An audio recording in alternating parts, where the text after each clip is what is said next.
In this video, I'm going to show you on how you can add a custom ticket field in Zendesk. So, without further ado, let's begin. First, open your web browser and go to zendesk.com and log in to your Zendesk account.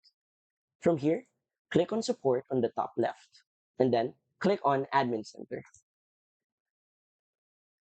Now, the next thing that you would do is to go to Objects and Rules right here on the left panel, and then from under Tickets, choose Fields.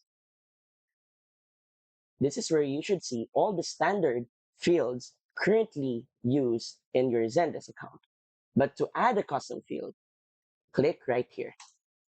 Now, first is to choose the field type, then choose a display name. Say, I'm going to choose this as my display name. You can also add a description, and then the option to require to solve this ticket. Okay? And then the permissions. Who can edit it? Agents, customers, or if customers can view.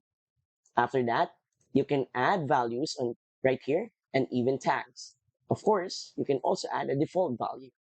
Once done, click on save. Let's add one here.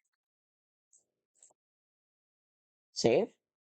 And now you have a new field or a custom field added to your Zendesk. And that's it. So if you find this video helpful and want to support our channel, feel free to use our affiliate link given on the video description. Thanks for watching, and I will see you in my next video.